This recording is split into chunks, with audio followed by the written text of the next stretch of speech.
never reached by vibrations of coach horns.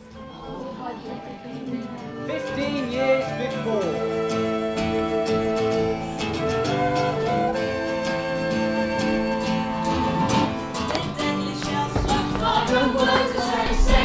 A man forgotten by time. Young men made his brothers Suspicious of others. He spent his days running from everything he left behind. Silas Marner came to Raveloe. He worked weaving linen in his cottage at the edge of a deserted stone pit. He saw no man, no woman.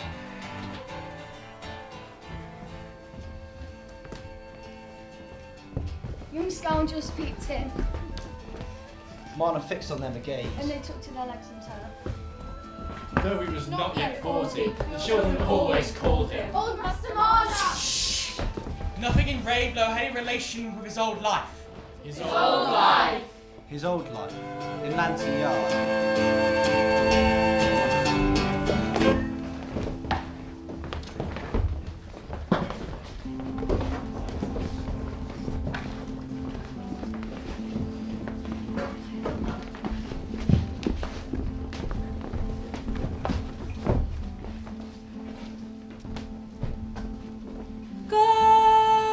God of mine, love, she is faultless, she is fine, and all around me faces that I know fade with time, fade with time.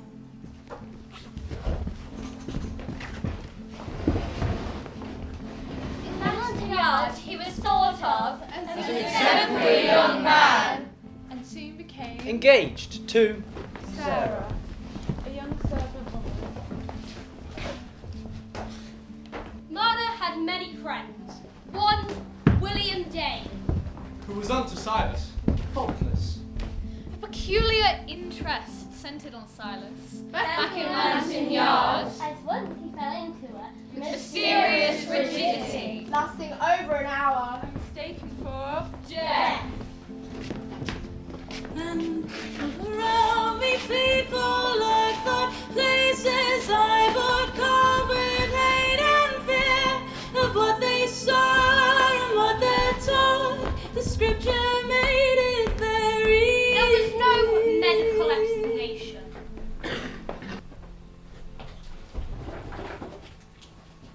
This looks more like a visitation of Satan. William? See, you have no accursed thing within your soul. Silas felt pain at his friend's doubts. Then, after an unexplained robbery, Anxiety. faith unwinds. Friends, they're imperfect, they're unkind. Silas, you are summoned to meet the chapel members. Why? You will hear. nothing further was said till Silas was in front of the minister. And all my dreams are trapped inside a leather-bound book of fire, along with my juvenile desires. This is yours, Brother Marner. Why, yes, but When did you last have it? I thought it was still in my pocket. I exhort you not to hide your sin. Confess and repent. What is this? I have done nothing. You were in the bureau yesterday, attending to our dear departed deacon, were you not? I was. This night was found in the bureau, but there was also laid a bag of church money. Some hand removed that bag. I know nothing of the knife being there, or the money being gone. Search me. The proof is heavy against you, Brother Marner. Search my dwelling. No man was there but you. I must have slept. Or had a visitation. The thief might have come while I was not in the body. Please, I say again, search me and my dwelling. Bring in William Dane. Brethren, I found the bag tucked behind the chest of drawers in Brother Marner's chamber. Empty! William, have you ever known you to lie? How do I know what you may do in the secret chambers of your heart to give Satan an advantage over you? I remember now. The knife wasn't in my pocket. What do you mean by these words? Silas, confess. I shall say nothing. Speak out. I have no need. God will clear me. Resorting to legal measures to ascertain the culprit was against the principles in Lantern Yard, so they prayed and drew lots. Nomine Patris Spiritus Sancti, Nomine Patris Spiritus Sancti, Nomine Patris Spiritus Sancti, Nomine Patris Spiritus Sancti, Nomine Patris Spiritus Sancti. I must say what sorrow I feel. My trust in man has been cruelly bruised, but mine innocence will be certified by divine interference. The lots declare guilty. Some say time heals all wounds, but scars define. And all around me faces that I know fade with time, fade with time. You are suspended from church membership. You must render up the stolen money. I do not have this money. Brother Marner, to confess would be a sign of repentance. Only then will you be received back into the chapel. I never had the knife in my pocket. I took it out last to cut a strap for you, William. You Why have you woven this plot to lay this sin at my door? You speak like a madman, Marner. I say you stole the money. He is mad! God is a God of lies. A God who bears witness against the innocent. Brethren, you judge. Is this the voice of Satan? We can do nothing but pray for you, Silas. Marner's trusting God and man was shaken. He took refuge from the numbing unbelief by working. Until finally, the minister came to him. I have a message from Sarah. I know what you shall tell me, but tell me all the same. She holds her engagement to you at an end. Cyrus received the message mutely and turned away to work at Slough again. A month from that time, Sarah was married to William Dane, and Silas Marner departed from Lantern Yard. Love hard won, though she was faultless, she's gone. And came to reside in Raveloe.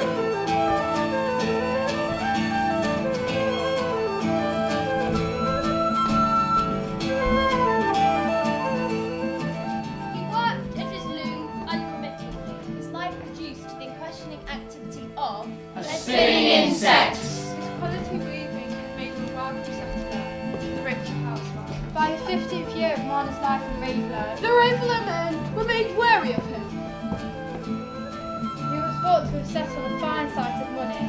He had set bricks under his loom, under which stored 2 leather bags, which held his many coins.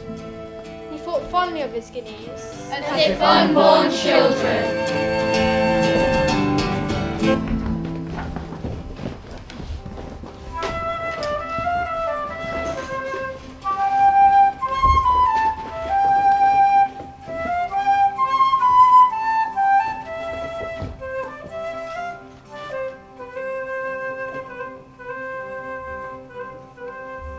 Squire Cass's family was the grandest in Raveloe, His wife had died some years before.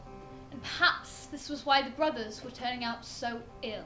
One November afternoon in their grand red house, Godfrey Cass was with his spiteful, jeering younger brother. Dunstan, known to everybody as... Dunsey.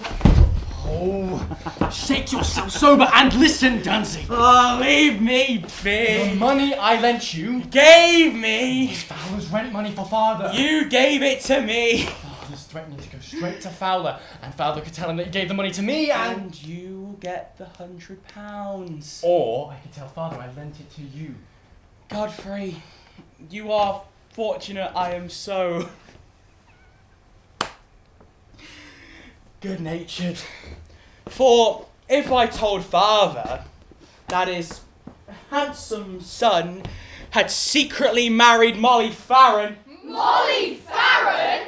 Godfrey, you've come to see our baby and me? Molly Farron. Opium addict. More money, Godfrey, or else. You would be kicked out of house and home, but I keep my silence. Oh, don't flatter yourself. Your silence is worth any price you choose. Godfrey Cass, if you don't give me money, I will make my way to your father and tell him all. Molly, no. Then money, that's all. You have plenty. Oh, she could be on her way to tell father. I haven't a shilling to stop her. She could be here any moment. Then change history, Godfrey. What if Molly took a drop, too much opium, and made a widower out of you? My impression is pretty near an end. No one would ask questions. She may urge a man too far. I shall say nothing, because you are my brother. And I know you took all this trouble with this loan for me. Think on it. I might as well tell father everything. I have another idea.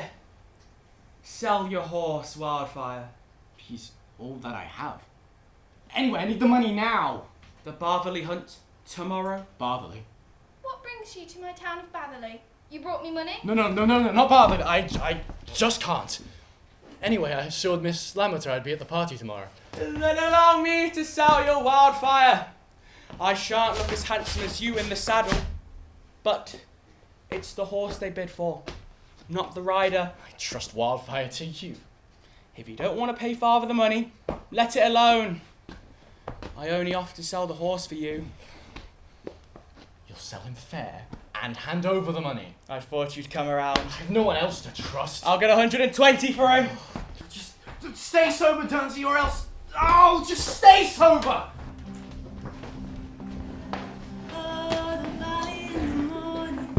When the mist rose o'er the dale, and the hunter's horn is sounding as the sky starts to pale. Dunstan Cat set off on Wildfire in the broad morning. He passed his phone here in Silas Marner's cottage. She knew the old fool had a great deal of money hidden there. How is it he never thought of suggesting Godfrey frighten the old miser into lending him money? The resource occurred so easily to him and agreeable. They almost turned Wildfire's head round to go suggest a plan to Godfrey. But, He was much enjoying the self-importance of having a horse to sell. so, Dunsey rode on, and at the hunt he saw Briggs. For most challenging of country, with the courage he pulls from his flask, and he's eager with all the field's envy, done with caution he kicks to the last. how's that? You're on your brother's horse. There was an account between us. Wildfire makes it even. I'll pay 120. Deal. I'll pay when you deliver to the stables later today. Dunsey's inclination for a final run was not easy to overcome. Especially if a horse would take fences to the admiration of the field. So we'll ride in the name of tradition, as our forefathers that went before. It's the old English way of spending the day, with hounds, hunters and horse. Now Wildfire was pierced with a headstake and Unconscious of his prize, Turned on his flank. painfully Panted his last. Oh, the valley in the evening, with the blood spilled o'er the grass, and the hunters were still gleaming, done with caution he kicks to the last. So we'll ride in the name of tradition, as our forefathers that went before. It's the old English way of spending the day, with hounds, hunters and horse. Dunsey reinforced himself with a little brandy. And much swearing. He did not mind bringing the bad news to Godfrey. For he had the idea of. Marner's money. The idea of growing with vividness. Marner's money. And the want of it became immediate. So we'll ride in the name So of we'll tradition, ride in the name of as our tradition, forefathers that went as our forefathers that went It's the old before. English way, The old English way of spending the day with hounds, hunters, It's the old English way of spending the day, with hounds, hunters and horse. Meanwhile, Marner had left his house, And treasure. More defenceless than usual. unpossessing of a jack with which to suspend his pork as he cooked above the fire. Silas had used his front door key. His mind was at ease as he set out to find twine to set up more work on his loom. What thief would find his way to the stone pits on a night as this? Why this particular night when he'd never come before? Well, these questions were not instantly present in Silas' mind. As Dunstan arrived in Raveloe, he saw light through Marner's shutters. The idea of a dialogue with the weaver had become so familiar that it seemed natural to make his acquaintance forthwith.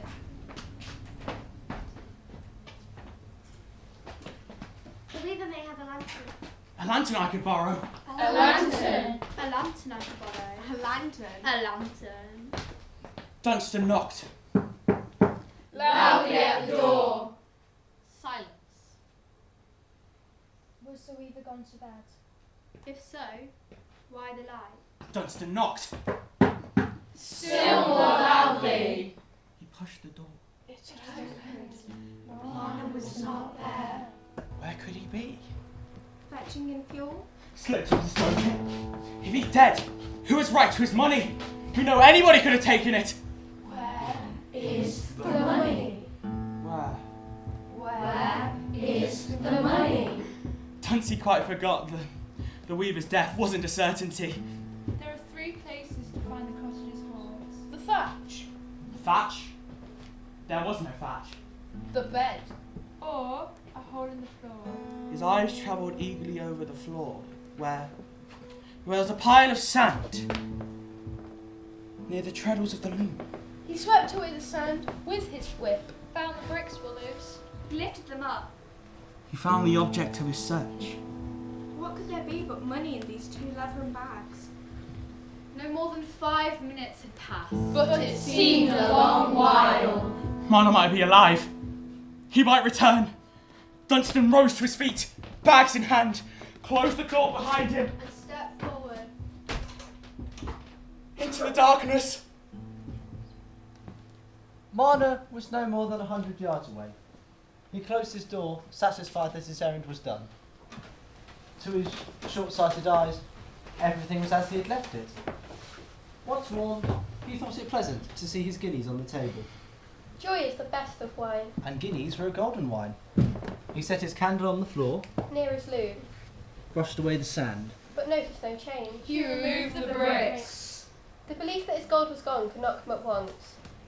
Are my eyes deceiving me? He held up his candle and examined the hole. He passed his trembling hands all about the hole. Did I put my gold somewhere else and forgotten where? He searched every corner. Turned his bed. Shut it. Needed it. When there was no other place to be searched. Found once more again around the hole. There was none untried refuge to shelter from the terrible truth. The terrible truth. The terrible truth. The terrible truth. The terrible truth. It's gone! It's gone! But the trembling hands to his head. Gave a cry of desolation! The idea of a thief began to present itself. The thief might be caught and the gold restored. His thoughts glanced at his neighbours. Remarks or questions now regarded as grounds for suspicion. Jem Rodney. A known poacher, disreputable. Jem's the man. He can be found and made to restore my money. Silas, go and claim your loss. Squire Cass will make him deliver it up. Silas ran till want of breath compelled him to slacken his pace to the Rainbow pub.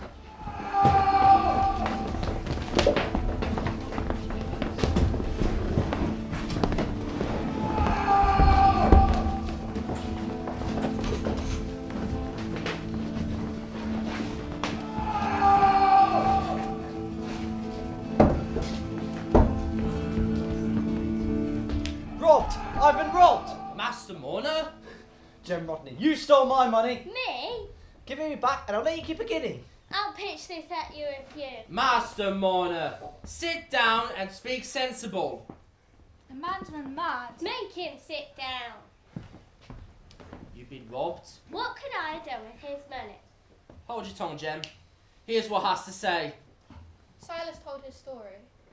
It is a Jem Rodney, as has done his work, Master Marner. He's been sitting there drinking his can. Hey, let's have no accusing of the innocent, Master Marner. I was wrong, Jem. There's nothing to bear witness against you. Only, you've been in my house oftener than anyone else, and so you came to mind. I tried to think of where my guineas could be. How much money be in these bags, Master Marner? £272, 12 and sixpence last night when I counted it. That'd be heavy to carry. Some tramps being in. You two go to the constables. I'll go with Master Marner to examine the premises. If anyone's got fault to find with that, I'll thank him to stand up and say it out like a man. The next morning, the whole village was excited by the story of the robbery. The rain had washed away any possibility of distinguishing footmarks. Mr. Snell, the landlord, collected recollections of a peddler who came to drink at a house a month before. Memory, when impregnated with a certain fact, is surprisingly fertile. He had a look with his eye. It isn't what a person says, it's the way he says it. Did he wear earrings? Everyone who heard the question had no image of the peddler without earrings. And with earrings. And told that fall. A vivid recollection. The glacier's wife, whose house was among the cleanest in the village, declared He had big earrings in the shape of the moon. I saw them too, they made my blood creep. they make their way to Silas's house. I hope Silas gets his money back. The peddler must be the answer. I hope Silas gets his money back. The peddler must be the answer. I wonder if we call on Silas. I hope Silas gets his money back. Pleased to hear this. The peddler must be the answer. I wonder if we call on Silas. I hope Silas gets his money back. Pleased to hear this. He went in and saw The peddler must be the answer. I wonder if we call on Silas. I hope Silas gets his money back. Pleased to hear this. He went in and saw There was some disappointment And indignation. when Silas said, I have no recollection of this peddler. Then he called at my door. He never entered my house, for I wanted nothing. However, Silas clutched at the idea of the peddler being the culprit. It gave him an image of the gold still there. Silas stepped out and reached towards the image of the peddler's box in his mind. Still there in the peddler's box.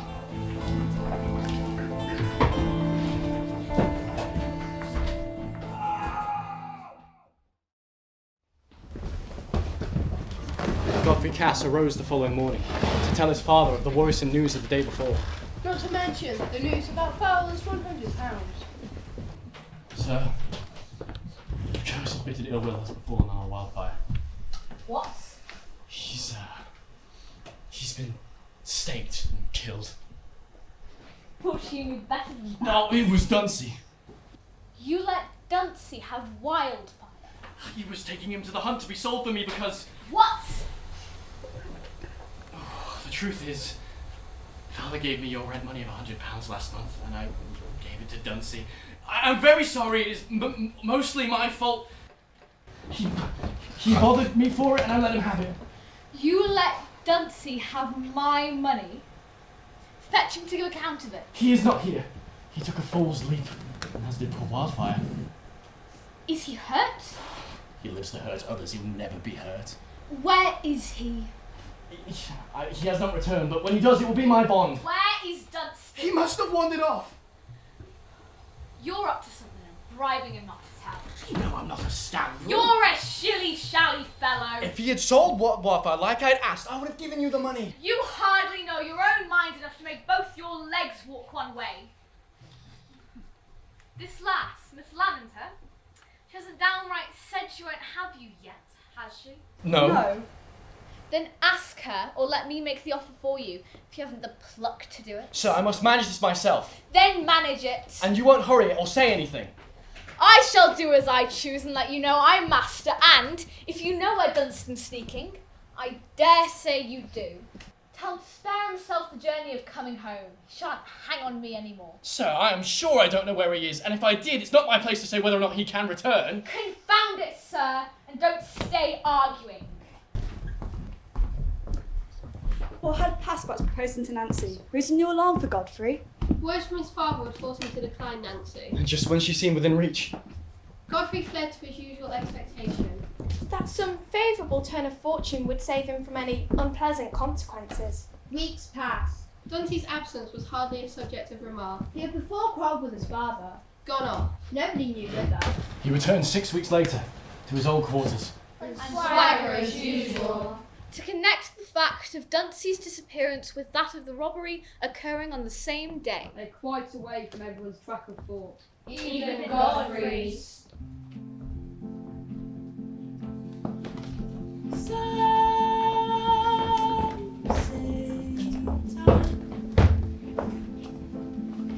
Heals all wounds, but scars deep. And all around me, people that I know fade with time, fade with time. Silas sat in his loneliness Elbows on his knees, clasping his head with his hands. and moaned very low. Not as one who seeks to be heard. The repulsion Marner had always created in his neighbours was partly dissipated by this misfortune. He was awfully thought of as a Poor wretched creature. Notwithstanding this, Silas spent his Christmas day in loneliness. Eating his meat with sadness of heart. No one Raveloe knew the Silas Marner who loved and cared for his fellow. Brethren, I found the bag tucked behind the chest of drawers in Brother Marner's chamber. Empty. The Silas who believed in unseen goodness. New Year's Eve! Squire Cass's party.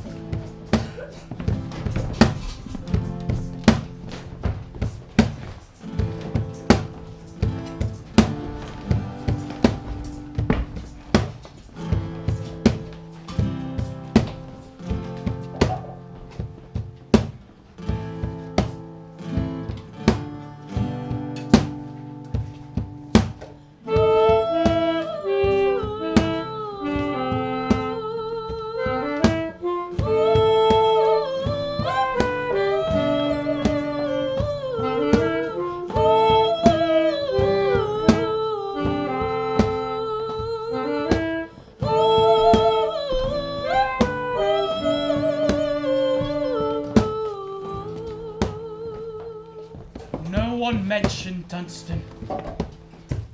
Godfrey remained deaf to his companions. Anxiety. Dunsey will be home soon. It will be a great blow-up. Not before New Year's Day. How we bribe the spike to silence. Something may happen to make things easier.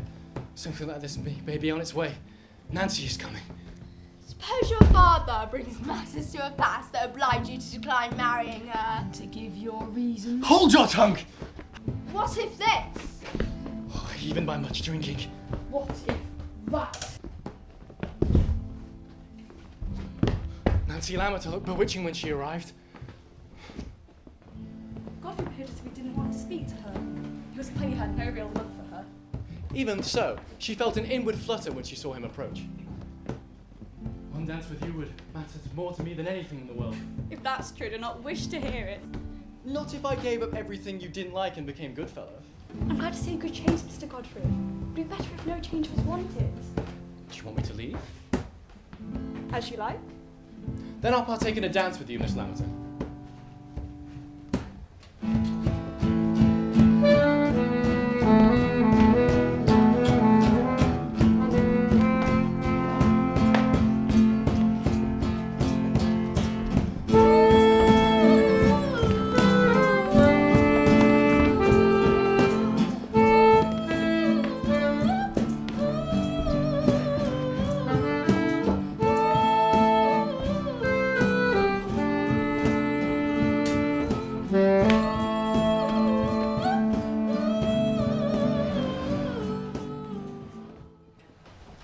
Weave through the snow as the poppy warms her fingers, but the little child, her lips are turning blue, and the little child, she won't know what to do. Meanwhile, Molly, wife of Godfrey Cass, with slow uncertain steps walked through the snow-covered Raveloe lanes. A premeditated act of vengeance. She knew of the great party at the Red House. On New Year's Eve. She would mar his pleasure with her child that had its father's hair. And I. The demon opium was working his will. She sat down in a straggling furze bush. Wide eyes open on the cold starlight. She did not feel the snowy bed was cold beneath her, or if the child would wake and cry for her. The little one gently slumbered as if it had been rocked in a lace-trimmed cradle. Complete torpor at glance. Fingers lost their tension, her arms unbent, and the little head fell from her. Nanny?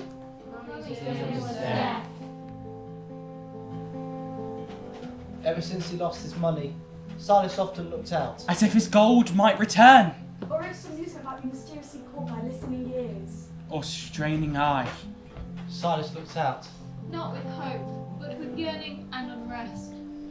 He laid his left hand on the catch of the door to close it. But was struck by the invisible wand of catalepsy. He stood like a graven image, with sightless eyes, the door open, powerless to resist good or evil.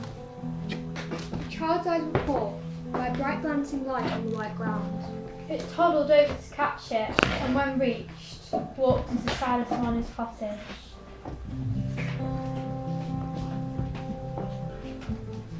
Squatted down on the hearth, with his tiny hands towards the blaze. Accompanied to be left long hours without its mother. It was in perfect contentment. The warmth had a lulling effect. With a little golden head set down on the onset, blue eyes veiled by their half-transparent lids. As Marner's sensibility returned, He resumed the action which had been arrested. unaware of the chasm in his consciousness. To his blurred vision, everything was as it had been, until it seemed as if there were gold. Gold! My own gold, brought back to me as mysteriously as it was taken. The gold seemed to glow and get bigger under his agitated gaze. His fingers encountered soft, warm curls. Silas examined the marvel. A sleeping child. Are you my little sister? Come to me in a dream. His little sister, whom he carried in his arms for a year, before she died. How did you come in without my knowledge? Mummy. And I wait for the better days.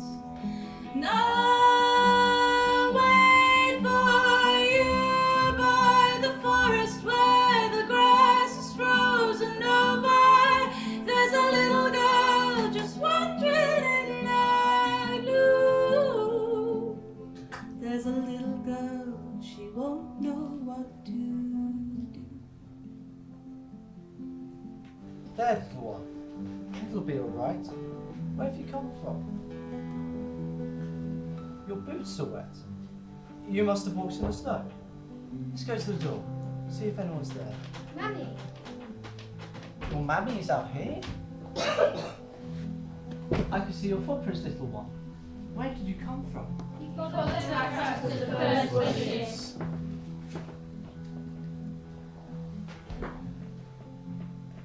Nanny. What's this, little one? What's this? A human body. A human body. Her head lay low in the furs. Half covered with shapes of snow.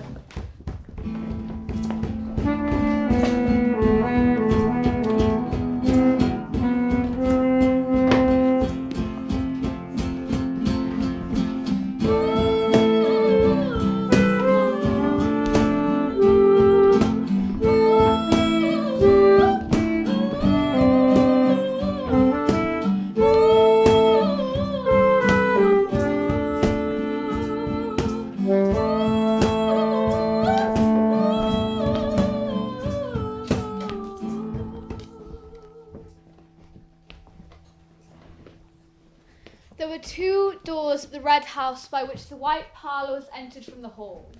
Both were standing open for sake of air. Godfrey lifted his eyes and saw His own child. his own child, carried in the arms of Silas Marner. All eyes were bent on Marner. What do you do in coming in this way, Master Marner? There's a woman. Dead.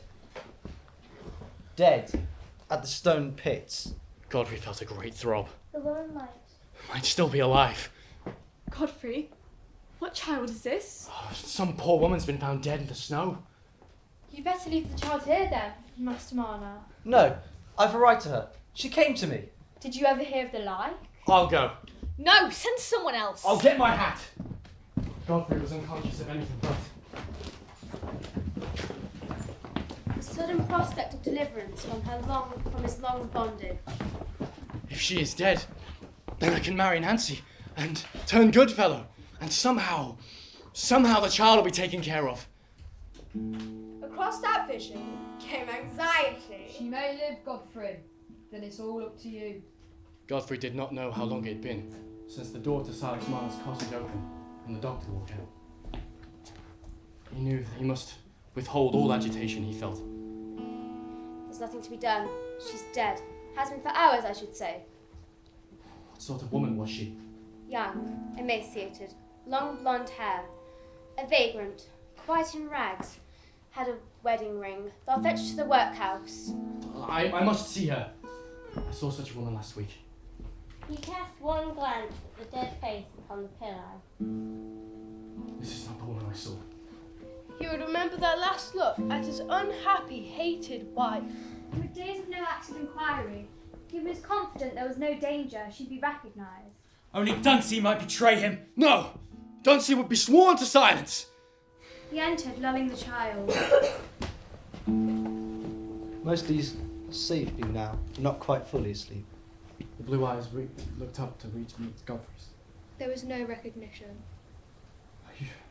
So you'll go to the parish tomorrow? Will they make me? Are you sure you want to take care of her? An old bachelor such as yourself? I'm a lone thing. It's a lone thing. My money has gone to I don't know where, and this has come from, well, I don't know where. You're a good man, Silas Marner. Let me help you provide for her. Give it something to find it clothes. I'll speak to the parish tomorrow. I'll have no quarrel with you. Sir, why, well, sir, I thank you most humbly from the bottom of...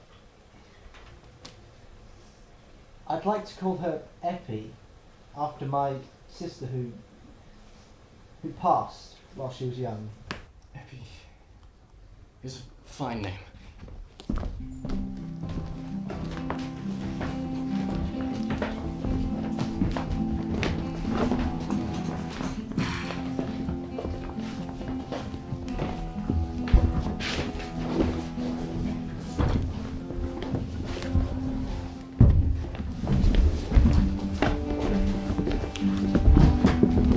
Unlike the gold which asked that he sit weaving longer, Effie gradually called him away. A reawakening his soul, warming his senses into joy. As her mind grew into knowledge, His mind grew into memory. as her life unfolded, His soul, long stupefied in a cold, narrow corridor, unfolded too. into full consciousness.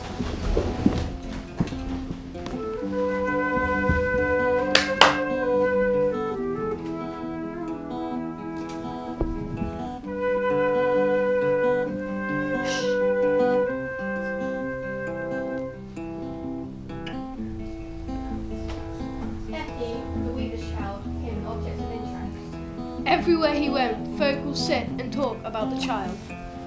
Why, there isn't many lone men who'd take up with a little un like that. There was no caution around him.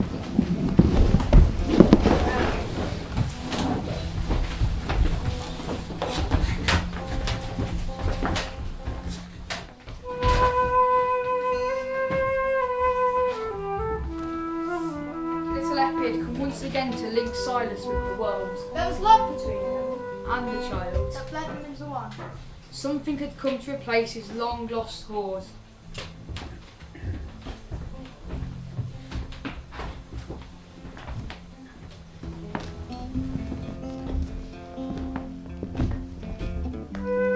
Godfrey cast watched from a keen, though more distant other's interest. He would continue to provide for her.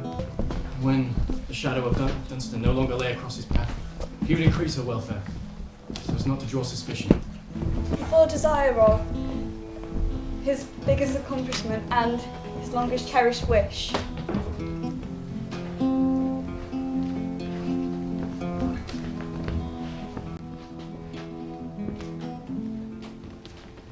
16 years later.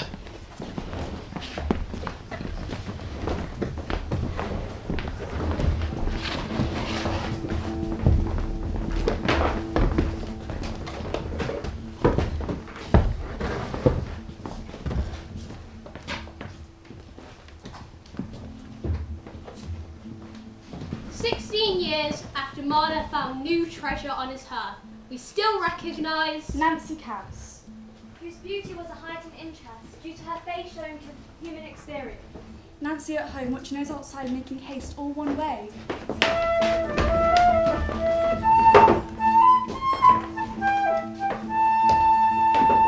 hope nobody's hurt. I wish Godfrey would return. She felt uneasiness, and the presence of a vague fear. Like a raven flapping its slow wing across the sunny air. Nancy wished more and more that Godfrey would return. But Godfrey was there, looking not much different than those 16 years before. Unseen by Nancy, hurrying towards her home. Looking pale and trembling as he walked in. Godfrey dear, I'm so thankful you've come. I began to get... Nancy! Sit down. I've came to hasten anybody to tell you this but me. And I've had a shock. But I care more what the shock will be to you. Is it father? No, it's no one living. She placed one hand on his arm. Not daring to speak, he left the touch unnoticed. Dunstan. Is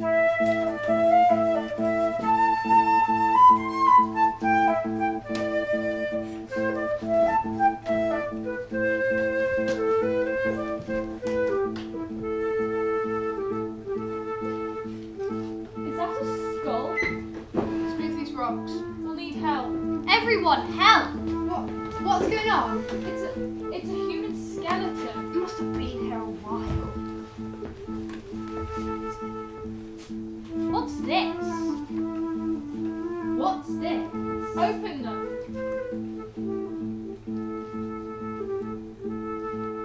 A watch? A gentleman's watch? A gold-handed whip. This fellow, he must have been very wealthy.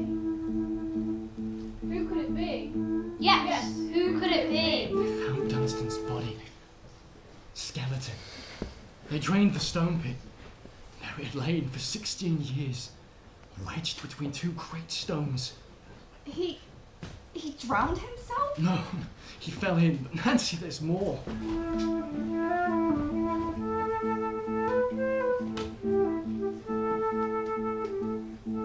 What's this? What is this? Open them. Jem Rodney, you stole my money! Dunsey was the man who robbed Silas Marner. There was money in the pit. All the weavers. Everything comes to light sooner or later, Nancy, when God wills it. I've kept something from you, but I can't keep from you any longer. I should hate that you find out from anybody else or after I am dead. I know what you must say, Godfrey. I've kept a secret from you when I married you. That woman Marner found dead in the snow. Eppie's mother was my wife. Eppie is my child. I shouldn't have left the child unowned. Godfrey, if you had but told me this, we could have done our duty by the child. When I spoke to you of adopting Eppie, you said not to say anything against your... I didn't know she was yours. And now? What of Marner? He would be pleased that we'd be able to take him off our hands, and we continue to provide for him for the rest of his life. If we had it from the first. If you'd taken to as you ought, then she would have loved me as a mother, and you would have been happy with me. Like a better woman, little baby dying. I couldn't bear to leave you, Nancy. I was made to marry that wretched woman, and I suffered for it. You wouldn't have married me if I told you. I can't say what I should have done. With your father's pride and yours, you would have wanted nothing to do with me after the talk there'd been. I wasn't worth doing wrong for. Nothing in this world is. I'm a worse man than you thought, Nancy Cass. The wrong to me is but little. You've been good to me for 15 years. There's nothing you've done the wrong for. and how they can never be made up for. Then we take Eppie. I don't care if the world knows. It's your duty. I'll do my part by her. Pray to God Almighty to make her love me. Oh, Nancy. Then we'll go tonight. We'll go to Silas Marner's this very evening.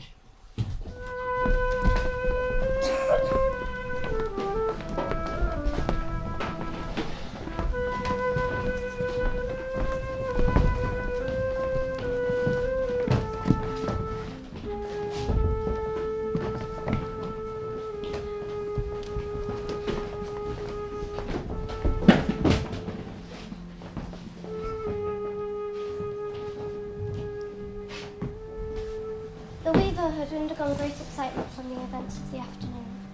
Sitting in his armchair, Silas looked at Eppie. On the table lay the long-lost gold.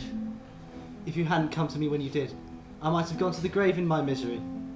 If not for you, they'd taken me to the workhouse, and there'd be nobody to me. The blessing was mine. A sort of feeling come across me now and then, as if it might be turned into the gold. I thought it'd be a curse if it returned. But, you see, it's been returned now, as if it's been kept. For you. It's wonderful. Wonderful. There was a knock at the door. Eppie rose and flushed, when she saw Mr. and Mrs. Godfrey Cass, and made her little rustic curtsy, opening the door wide for them to enter. We're troubling you very late, my dear. Marner! Oh, it fills me with comfort to see you with your money. One of my family did you wrong, and I feel honour bound to make it up to you. I count it no loss for it. You're not answerable for it. Whatever I do from here forth will be nothing but paying a debt. I've much to thank you for already. There are still things I feel beholden to you, Marner.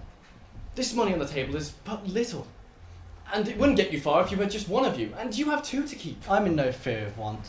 We should do very well, Eppie and me. I don't know what it is to gentle folks, but it's far too much. For it's nothing we want. You've done right by Eppie, Marner, for 16 years. It'd be of great comfort to you to see well provided for, wouldn't it?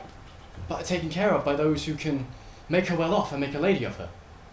I don't take your meaning, sir. My meaning is this. Miss Cass and I have no child of our own to benefit from our good home. You should like someone in the place of a daughter to us. To have Eppie, we would treat her very much as she was our own child. My Eppie? Eppie will always love and be grateful to you. She'll come and see you very often. We'd all look to make you comfortable. Thank you, ma'am, thank you, sir. But I can't leave my father. It is my duty, Marner, to take care of Eppie and provide for her. Thank you, sir, but I don't want to be a lady. I have claim on you, Eppie.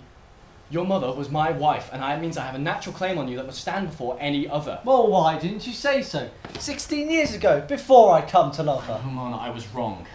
You might as well rip the heart out of my body. God gave it to me, because you turned your back upon her.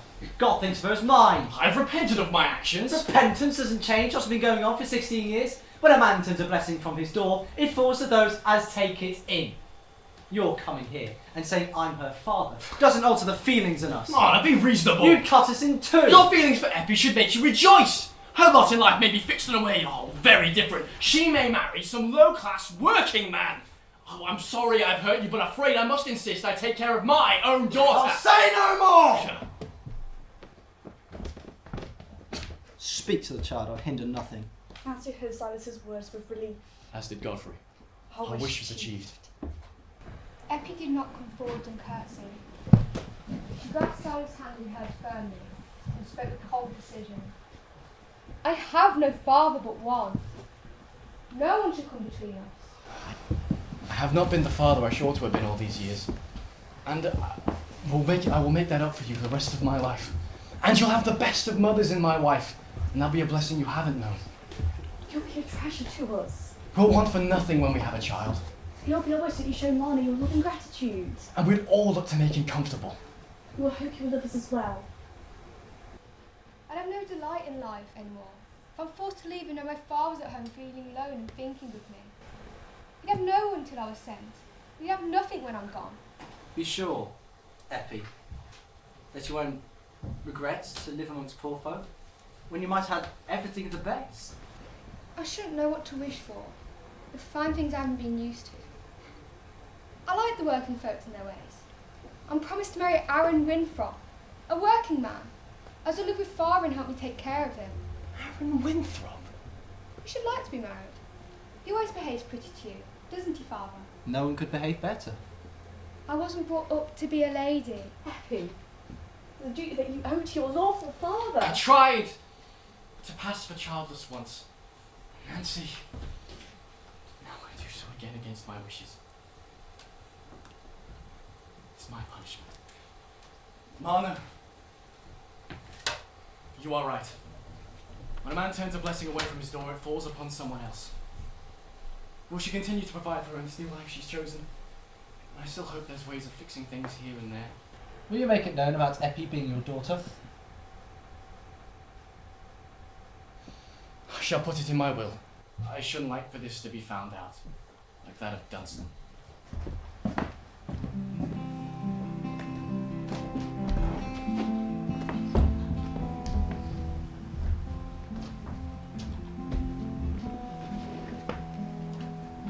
Next morning, Silas and Eppie were seated at their breakfast, and he said to her, I have no home but this now. I may never know whether they got at the truth of the robbery in Lantern Yard. It's dark to me, and shall be to the end. Many things were made dark to his father. It seemed he was hard done by. You'll never know the rise of it. I thought I could never trust nor love again. But since you has come to me, I have loved you. Last night, you said to Mr. Cass that you would like to stay with me. I trust you. I can trust you till I die. I can love. And I can trust again. You taught me that, Eppie. After everything that happened in Lantern Yard. You taught me that.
And the other clasped the hand of Silas. You won't be giving me away, Father. You'll be taking Aaron to be a son to you. Godfrey Cass was away in Raveloe. For special reasons. A pity. Marner was wronged by one of his own family. Explaining how Godfrey provided. The wedding feast at the Rainbow. As the bridal group approached, A hearty cheer was raised in the Rainbow Yard. We wish you all joy. The people of Raveloe had great luxury to witness the strange history of Silas. They arrived at due degrees at the conclusion He had brought a blessing on himself by acting like a father. to a lone motherless child. and Master Marner Master Marner deserved his luck.